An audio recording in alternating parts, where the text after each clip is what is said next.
Hi, it's me, Harmony Lee, your gay dance teacher and public health daddy, and today I'm going to talk about how coronavirus games your immune system to destroy the lungs. So, in coronavirus, today, this is going to be our coronavirus example. It's one of the prickly things that fall out of the tree, and just like coronavirus, it has all these spiky outside pieces, and coronavirus is named coronavirus because corona means crown, and it looks like a crown of proteins that attach to our lungs and other parts of our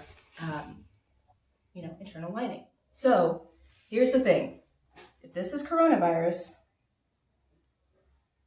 SARS and coronavirus are going to look exactly the same. They're both types of coronavirus particles, and they look really similar, but you can kind of tell that they're each distinct. And this is really important because SARS over here causes sudden acute respiratory syndrome.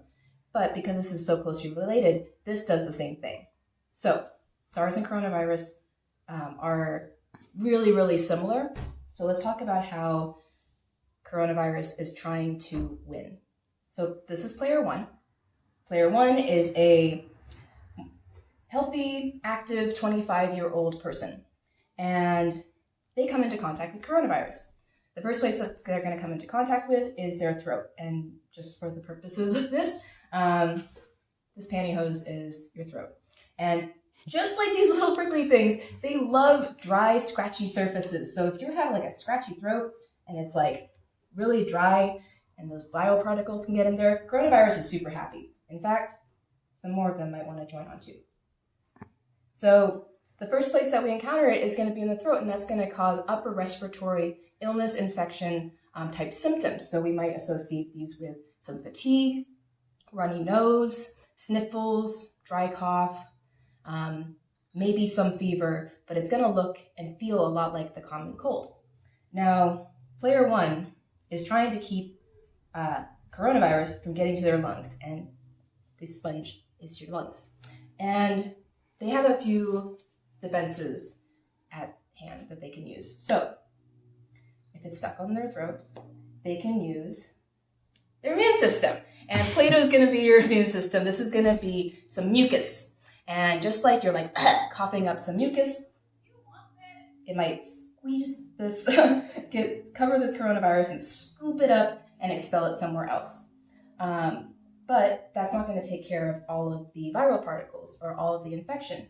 So there's also self-care, right? And your self-care might look like drinking tea with lots of honey, keeping your throat nice and hydrated and nice and soothed. That counts as hydration. And using that hydration in your lungs or in your throat to, again, lift out some of that virus. So we have a couple things at our disposal, but if there's still going to be some infection, that person might stay sick for a few days, but a lot less viral load, right? This person might be feeling fine, right? Their sniffles are over, they're feeling pretty well. They might have a little scratchy throat, but they're like, I don't know, I've just been pretty stressed the last few days. I don't know if I really got sick at all. Because a lot of people do feel like that. The symptoms come and go so quickly that it feels like, did I really even get sick?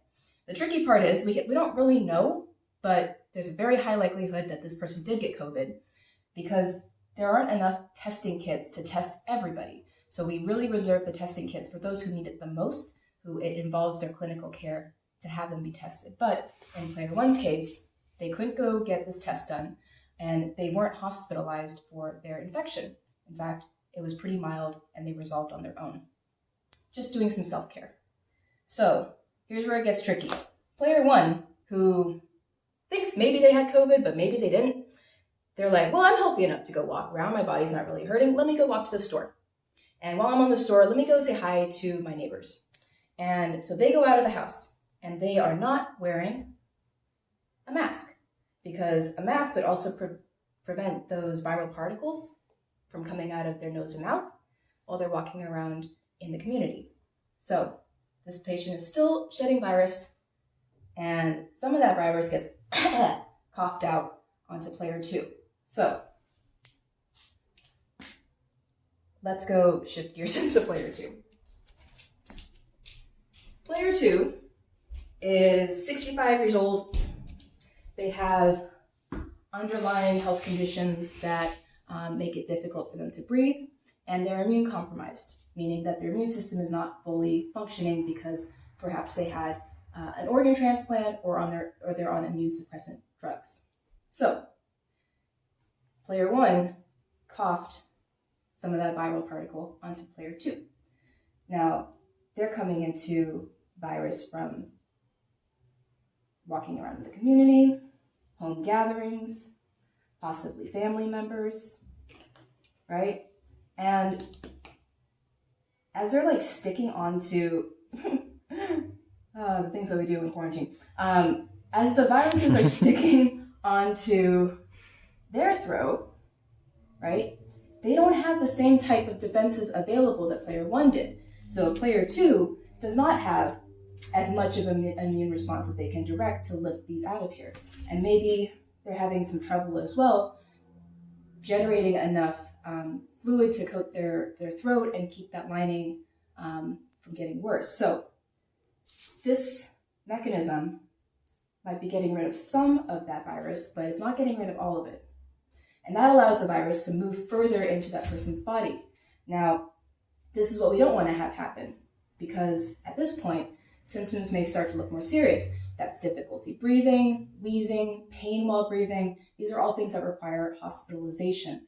And 20% of people who contract COVID will require hospitalization. So, COVID particles making their way down into their body.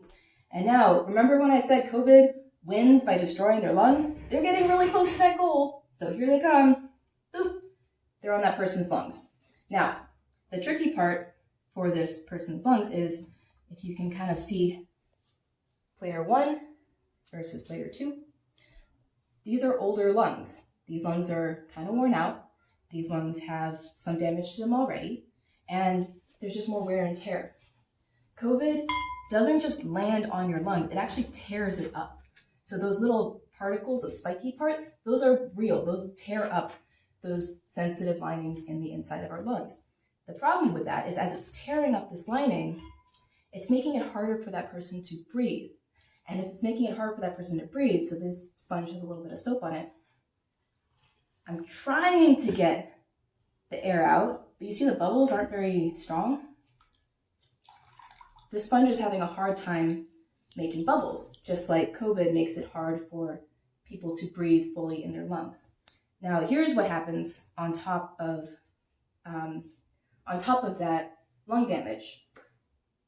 This person is immune compromised. They don't have a lot of white blood cells. So their body says, oh no, COVID's here. I better throw the last things that I got to throw everything at it. So it's going to take all of its immune cells. And this is what's called a cytokine storm. They're saying there's something wrong over here. Throw everything at it. Now the problem is, when you dump a bunch of immune cells into your lungs at one time, it's going to kind of get in your lungs as well, right? So these are clogging up. These might be clogging up parts of the lungs, and it's making it even harder to breathe because there's stuff in it, right? And you can see that as the water is getting murkier, some of these immune cells are starting to inflame and expand, and that's what's happened during this cytokine storm. It makes it really hard for the body to process oxygen. And as a last-ditch effort, see, I'm barely even making any more bubbles now. As a last-ditch effort, if the body can't produce oxygen on its own, we get a ventilator.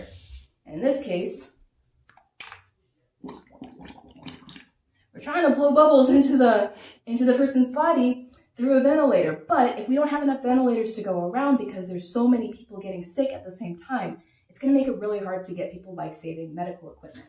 So the way that we beat COVID at its own game is right in between these two players. So where player 1 forgot to put on their mask, that's exactly where we could have stopped transmission. And it's really important that COVID stays with player 1 and doesn't pass to player 2, because at player 2, it's going to win. It got to the lungs. But in player 1, they're just transmitting the virus. So in order to disrupt the cycle of transmission, we need to maintain social distancing. We need to keep a safe distance from people who are vulnerable so that people who are healthy don't accidentally transmit that virus to them. Because once it's in your lungs, it's going to tear them apart. And when it's tearing them apart, we need medical intervention. And that's just simply, there's not enough of it right now. So I hope this helps explain COVID. I hope you stay safe, and I'll see you on the dance floor.